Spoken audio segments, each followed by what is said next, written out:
The IMF Executive Board approved Pakistan's EFF program in September of 2024, and the first review at that time was planned for the first quarter of 2025. And consistent with that timeline, on March 25th of 2025, the IMF staff and the Pakistani authorities reached a staff-level agreement on the first review for the EFF. That agreement, that staff-level agreement, was then presented to our executive board, and our executive board completed the review on May 9th. And as a result of the completion of that review, Pakistan received the disbursement.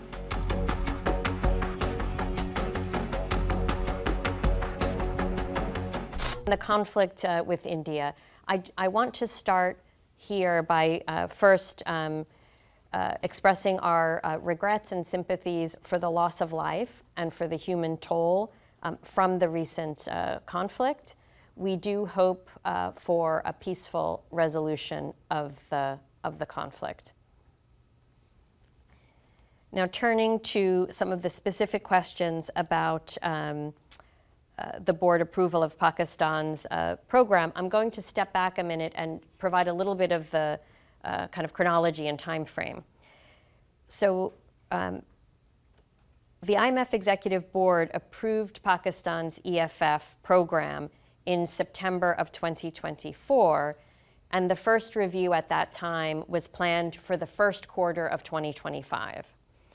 And consistent with that timeline, on March 25th of 2025, the IMF staff and the Pakistani authorities reached a staff-level agreement on the first review for the EFF. That agreement, that staff-level agreement, was then presented to our executive board, and our executive board completed the review on May 9th. And as a result of the completion of that review, Pakistan received the disbursement at that time.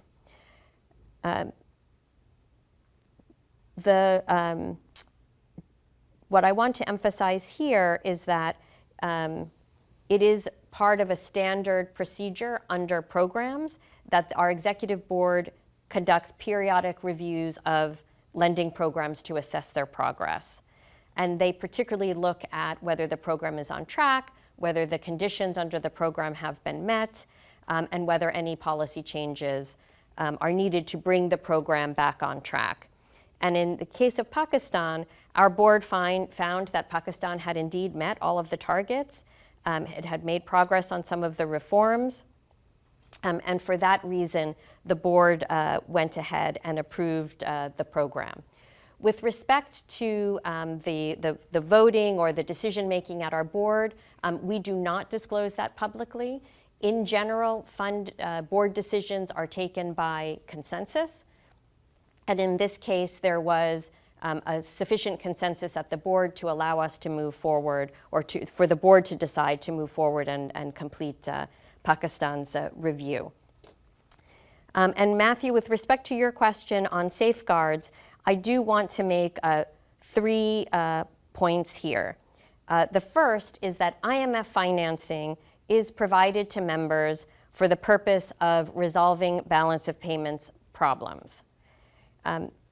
In the case of Pakistan, and this is my second point, the EFF disbursements, all of the disbursements received under the EFF are allocated to the reserves of the central bank.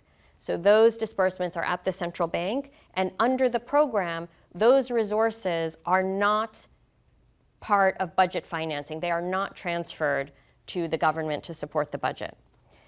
The program, and the third point is that the program provides additional safeguards through our conditionality.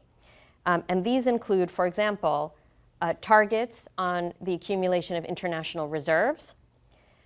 It includes a zero target, meaning no lending from the central bank to the government. And the program also includes substantial structural conditionality around improving fiscal management. And these conditions are all kind of available if, in the program documents. So if you wanted to do a deeper dive. And of course, any deviation from the established program conditions would, of course, impact future reviews under the Pakistan program.